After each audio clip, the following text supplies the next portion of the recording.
Well, good morning, everyone. I am Carolyn Ward, CEO of the Blue Ridge Parkway Foundation.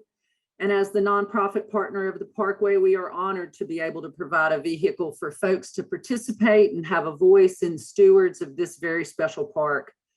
Welcome to the next edition of the Foundation's Insiders Report. And now it's my pleasure to introduce Tracey Swartout, the superintendent of the Blue Ridge Parkway. She is the first woman superintendent in the full role as superintendent of the Parkway in its 86-year history. She's been with the National Park Service for 22 years in many roles from coast to coast throughout our National Park Service. Her most recent position was as deputy superintendent at Mount Rainier, but this is her dream job, and this is coming home for Tracey. So we're delighted she's joined us today. So Tracey, we're all excited to hear about your vision for the Parkway moving forward, about some of the challenges and opportunities that you're looking forward to addressing. And I know our donors and supporters would love to hear why you wanted this position as leader of the Blue Ridge Parkway. Thank you, Carolyn, and thank you to the entire foundation for hosting this event and giving me a forum to connect with more of our visitors and friends. Well, first of all, it's the best national park in the country, of course. And I'm not required to say that, but I do really believe that. I have been a lifelong visitor of Blue Ridge Parkway. I grew up in Columbia, South Carolina. And for those of you who've chatted with me before, you know I say that the goal of growing up in Columbia is it's so hot and sticky that you just want to escape to the mountains. And that is what we did every chance that we could get. And some of my very earliest memories are of driving along the Parkway, pulling over with the Ford Galaxy 800 into one of the many overlooks, grabbing the sandwiches out of the trunk of the car and just sitting there on the tailgate and visiting places like Mabry Mill and other places. And I know that my parents visited along the Parkway even before I was a figment of their imagination. So on that side of the house, it's always been a really deeply meaningful place for me and for my extended family. And when we were looking at places to get married, we chose a place along the Parkway, and places to name our children after, which we did. We chose places on the Parkway. So it's just been a little part of my life. I can remember being a kid and coming up to pick apples and get apple butter and go get the Christmas tree and find the perfect pumpkin. And, I think so much of my childhood memory is just interwoven with these little glimpses of places either on the Parkway or along the Parkway. That's the personal side. On the professional side, I've been with the National Park Service for 22 years, and I've had the chance to work in some of the most amazing places around the country. I worked in Washington, D.C. for Park Service headquarters and got the chance to travel around to about 75 parks, over all 7 of the geographic regions over about 7 years in D.C. And I enjoyed visiting them and getting to learn about various places in our country in a way that I wouldn't have had I not visited those parks. I did work out at Mount Rainier most recently, but for me, when this job came open, it was an opportunity to take those things I really am interested in that we do within the National Park Service and apply it to a place that I dearly love. And, for me, I've had a lot of infrastructure experience, a lot of experience with parks that have heavy visitation. And I'm really interested in how we work with partners to get the job done. And Blue Ridge is really unique in a lot of ways in that we are a very partner-centric park to help us get the mission done. And without our partners, we really wouldn't be able to do it. Oh, Tracey, Carolyn, thanks. That's a great segue to the next question that we had is, as you know, and most of our audience knows, partners and partnerships have existed in the National Park Service since the beginning of the Park Service's history. In 1916, partners were there at the table. And as the Blue Ridge Parkway Foundation, we're one of, as you just said, many partners that the Blue Ridge Parkway has. So how important do you think it is for groups like us to exist? And I think you've already said that. And then how can we be of most help in the work that's coming forward? Thank you. I did give an intro to it, but I'll say that, from my perspective, having really critical partners is integral to the work we do at the National Park Service. We have over 420 units all around the country. And much of our impact would be lessened if we didn't have park partners in our communities and surrounding the parks. You know, whether they are partners like our conservation trusts that help us not only acquire land along the parkway, but also help protect view sheds in national forest lands and also in private lands along the parkway, or whether it's a foundation helping us build awareness for the challenges that we face as an organization, or funding to help support some of the projects that really enrich both our visitor experience and our resource protection goals. Like you can see that picture of the Cone Manor there. These are kind of two ends of how our partners really help us. There are hiking groups that come out and do trail adoption work, and there are really deeply seated volunteer groups along the parkway that come to us and have invested generations of time. And really and truly, without them, we wouldn't be where we are. And this connection has been a part of the National Park Service story, as Carolyn said, since the Organic Act in 1916. You know, when parks were originally envisioned, there were philanthropic-minded individuals, families, and corporations who donated land to be protected as our national parks, who invested in just the idea of having a national park concept and really helped sell it to the American public. So that's kind of the quaint history, right, of the Park Service. But then we have the today.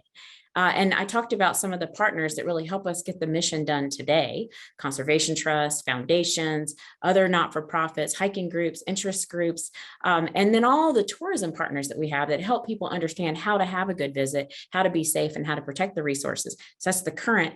And then what about the future, right? So for me, part of the job is making sure that we do a good job with the partners we have today and build the partnerships of the future. Because just like it was 100 years ago when the Park Service was created, we want there to be vibrant partners to the Blue Ridge Parkway 100 years from now. So for me, I can't see us accomplishing our mission without a myriad of really valuable partners that each have a little piece of the mission that they help us with. And it really builds better connections with our public lands.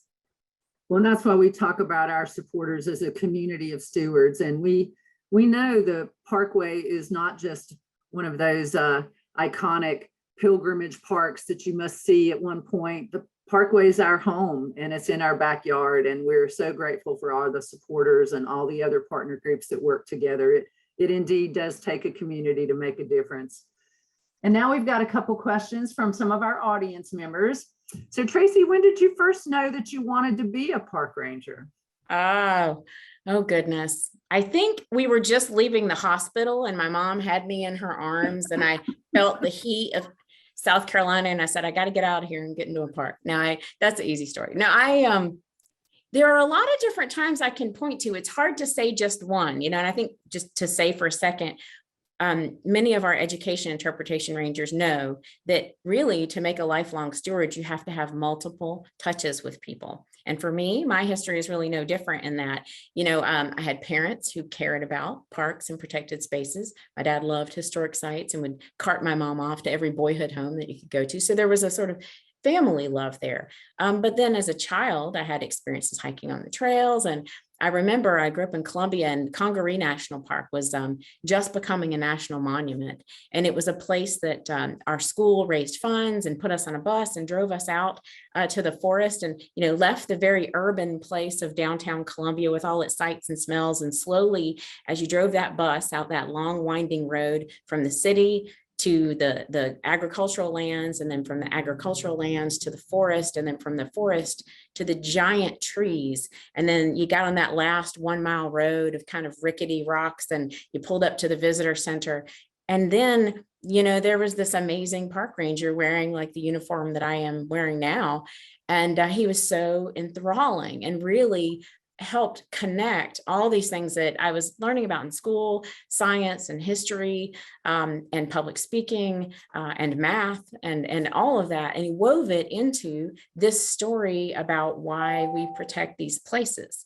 And I got the chance to go out and do a little guided hike and, probably gathered some paperwork about it, and then later on in life, I had the chance to go up to DC to visit family. I had an aunt who worked for the National Institute of Health, and I got to go up there and got to explore the DC area parks.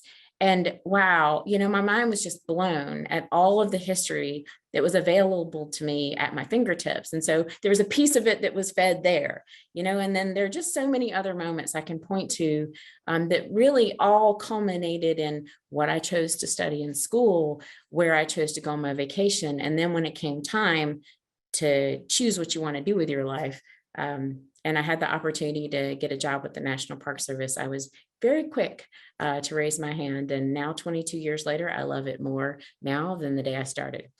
Oh, that's wonderful. And many of us may not be a park ranger, but that story of how you fell in love with parks is probably something we all share.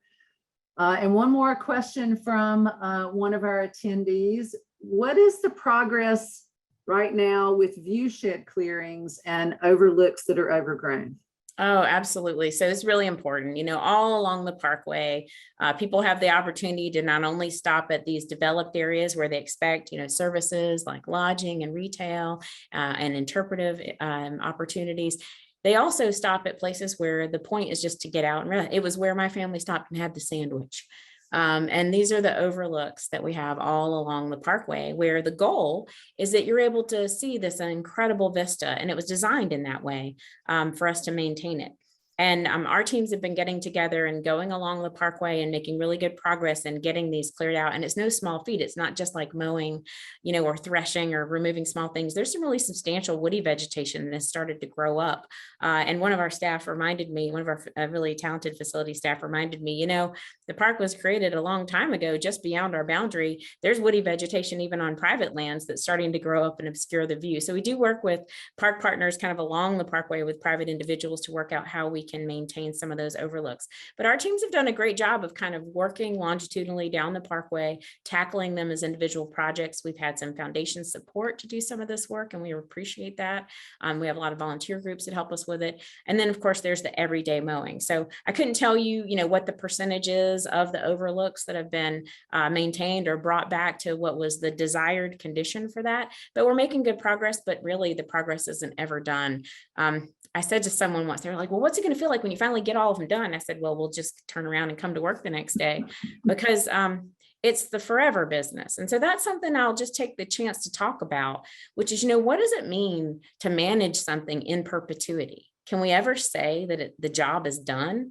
And it's not really. The plants continue to grow, the trees continue to grow.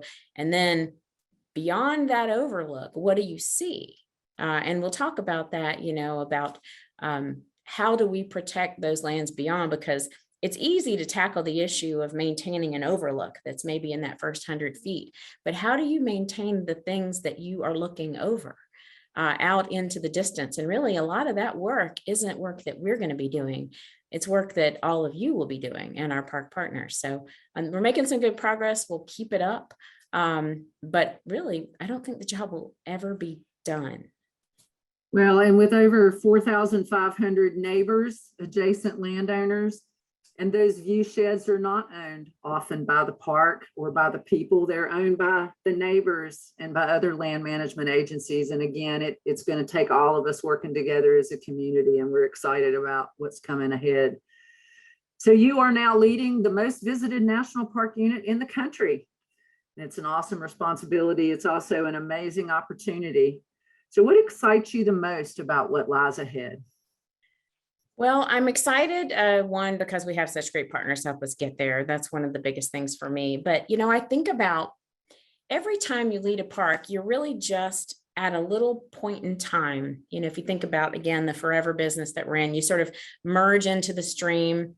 You join the fish that were there already, and then you kind of merge out at some point. Maybe some people go to retirement or to another job. So we're really contributing to this kind of long-standing mission. So I'm excited about joining the stream and kind of joining this really talented team to pick up on the strategic goals that they have put forward. There are a lot of things that we're going to be doing. If you've driven along the Parkway, you've seen some of the progress we've made on the overlooks. We're going to be doing some major investment in some of the road surfaces, which I hope we get a chance to talk about, and doing some of these bridge projects that we've wanted to wrap up. I'm excited to get those wrapped up and, kind of have a ribbon cutting, if you will, and open them for the next century of service. So for me, getting some of those things ticked off that represent generational investments in the Parkway, that really excites me. And I'm also excited about the challenge. You know, we have a lot of things that are facing our park with regard to climate change. And the way that that manifests itself in a park like ours is that, you know, we see increased frequency, duration, and magnitude of storms that we have. And so how do we as an organization respond to that, especially when we have 15 million people coming and wanting to come? And it involves deploying our resources perhaps in ways that we didn't before. Getting some additional resources to support some of that work in the early season after storm cleanup. And I'm excited to work with the team to try to set the vision for some of these critical structures that many of you may know and love, but have seen that we've had to close over time, either because we didn't have a strong partner to help us operate it, or where the damage that has happened over time has put them in a condition where it's really expensive to get them back online, and maintaining it in the future is a challenge. So I'm really excited about getting in and trying to work with this great team to problem solve some of those things so that we can make some of those really hard decisions about, is this one we can save? Is this one we can't save? And I point to some of the great successes that we had, like the Bluffs restaurant is a great example of a place where it had to be shuttered for a while. It was difficult for us to get a partner to make that pencil out as an operation that's pretty remote in some ways. And it had a lot of really expensive needs. Then we have a partner, Blue Ridge Parkway Foundation, which is able to build some money for us, build awareness about the challenges and the glory that could exist there if we were able to get in and make an investment. And then you have a ribbon cutting and you open it. And there's nothing quite like walking into a facility like that maybe you walked up to the building for a couple of years and it was shuttered and closed. And then you walk up to it and you open the door and you smell pie, you know? That's an improvement in my mind. I love seeing people connecting with their park in a place that connection was gone for a little while. And to me, we're restoring experiences. And if we don't have experiences for people to have all along the parkway in its 15 developed areas, we won't have another generation of stewards. We'll just be a drive from point A to point B. And that's really not what this park is about. You know, we were designed, yes, to be a conduit from Shenandoah to Great Smokies, absolutely. But we were also designed to be a place where you drive a while, you stop a while, you experience, and then you get off the parkway and you get on the parkway. You experience the communities and you come back. So for me, I'm really excited to restore some of those experiences. I'm excited to work with our partners to try to achieve some of those goals and to figure out how we can do it in a sustainable way, because obviously, you know, we don't have kind of an unlimited purse, if you will, on trying to get this work done. So we won't be able to do everything. But I think that we will do a lot. And I'm really excited about what we're going to be able to do. It is amazing to see the connection that people have to a place that is their memory, right? It's not just a restaurant. It's not just an overlook or a campground. It's camping with their granddad, or it's the promise of camping with their grandchild. And so we're very honored to be able to help in the way that we can. And because of all of you out there listening, we're able to do some of that. And you touched on this in your answer just now, but the Great American Outdoors Act that was passed, we had a lot of folks on our team and a lot of folks in our community that helped to advocate for the passage of that act. And I'll say, in my experience working with parks and public lands, this is probably the greatest investment in over 50 years in our parks. And it is an extraordinary time, equivalent to the Mission 66 investments that were made years ago. And so we know that the Blue Ridge Parkway is known for a large backlog maintenance. One of the things we don't want to be known for, over $500 million of backlog maintenance. So how do you see the investments from the Great American Outdoors Act helping move our park forward? This is a great question. Yeah, I always try to remind people this, you know, we have an amazing network of parks around this country, 420 parks that really collectively have more than $26 billion worth of economic impact on our country. And that's just what we know about, but we think there's probably a great deal more. So then when you bring it down locally, these investments really pay off, and we have to invest in these places if we want to sustain them for the next 100 years. So legislation like the Great American Outdoors Act, which was passed, we just passed 1 year since that was passed for us. It really gives us an opportunity to take some of that oil and gas leasing money and put it here in the Department of the Interior, in the National Park Service, in some really needing infrastructure projects. Many infrastructure projects around the country that are going to be achieved with this money. And for us, it represents like 20 to 40 years worth of work in just a few years that we'll be able to achieve. We have over 100 miles of pavement resurfacing that we're going to be doing both in North Carolina and in Virginia. We have bridge projects that we're going to be working on. And in coming years, there'll be reports of other projects that once they're announced, that we'll be able to tell you a little bit more about. And we hope that legislation, is renewed. We have another 5 years of it. But this is really, as Carolyn said, kind of a once in a generation opportunity to really deeply invest. And I know some folks think, well, this maintenance backlog, it's really big. Could we ever get there? And it is a lot like what I was saying earlier, where we must always continue to tackle it, both from the investment side and from the operational side. Those two things go together to maintain infrastructure in parks. And I just take this opportunity to share with people, I think a lot of times folks don't understand what kinds of infrastructure we have. We have over 500 buildings in the park. We have over 360 miles of trail. We have park housing. We have 10 campgrounds. We have miles of unpaved road. We have 89 wastewater systems and really tons of other assets that we maintain. And many of them are almost as old as the park. And if you've ever lived in an old house like I have, pretty much it's like writing checks and crying. And that's what I did when I lived in a 100-year-old house. And it's kind of the same when you're taking care of one of the people's houses. They call the White House the People's House, which is also a national park unit. We are the People's Parkway.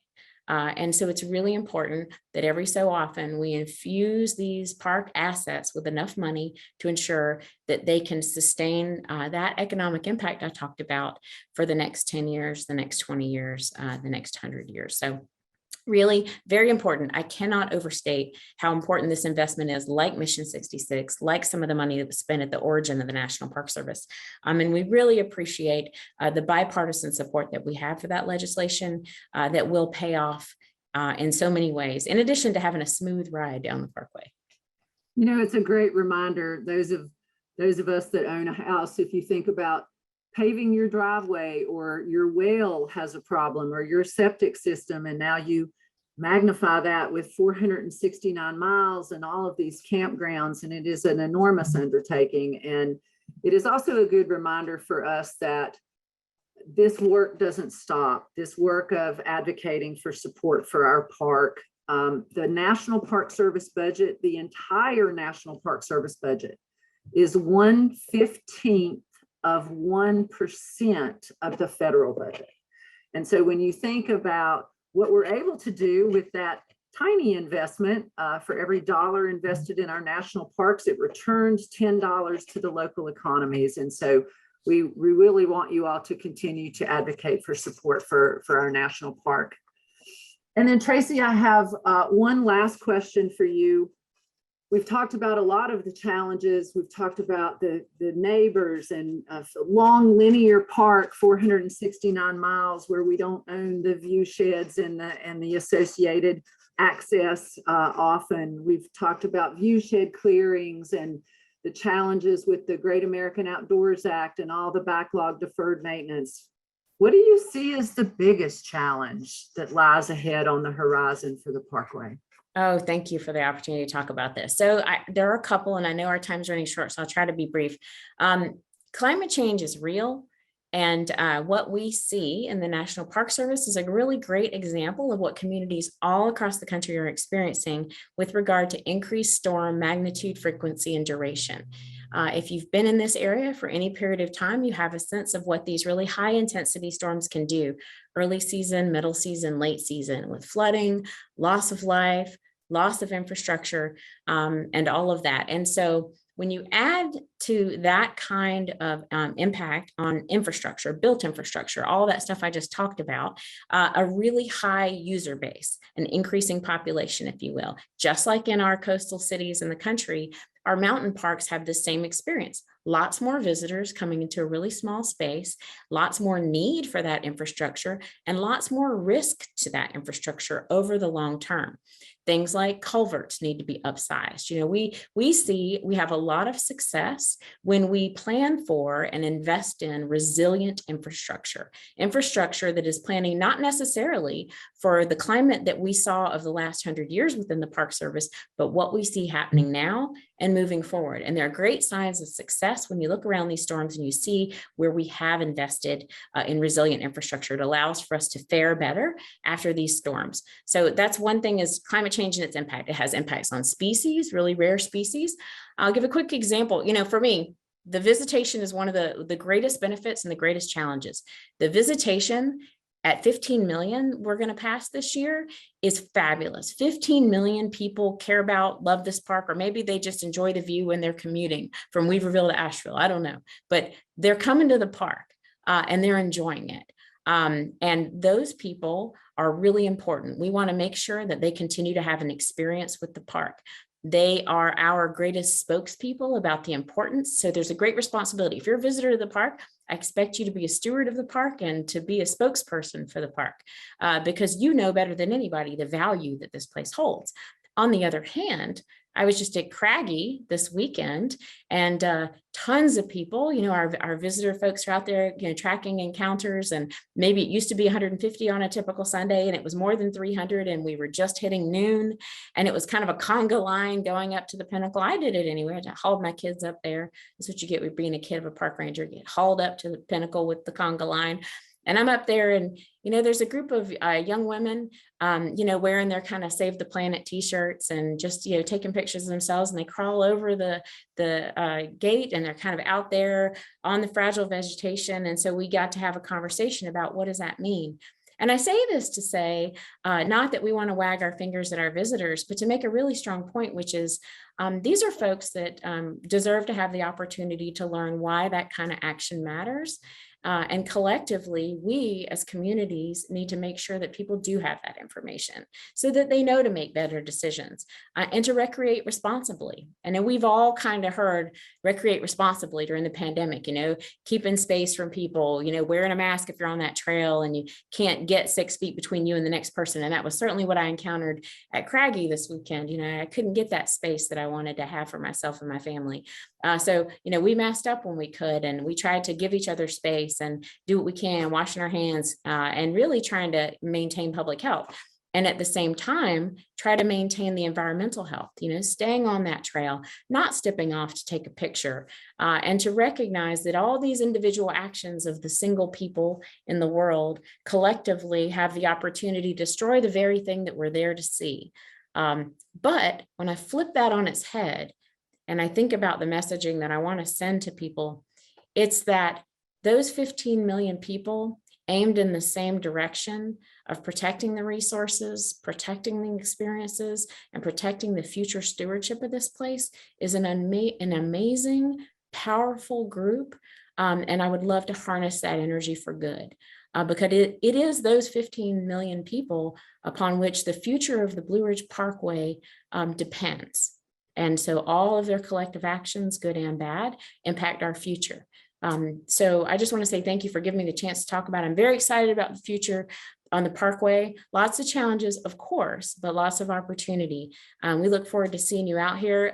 The picture on the screen is about what it's starting to look like right now in various places. So, you know, be careful in the wet leaves, and we hope that you come out and enjoy us, and just pack your patience when you come to the parks during October. Oh, I love that. Pack your patience. Tracy, I cannot thank you enough. And that message is such a powerful one, and one that we want all of you to not just take to heart, but to tell others, right? This is our park. This is our place, and it's up to us to help take care of it. And I love the collective vision of what 15 million people can do, because I know that if every one of the 15 million that visit the Parkway just gave $1, we would double Tracy's budget to help take care of the park that we all love.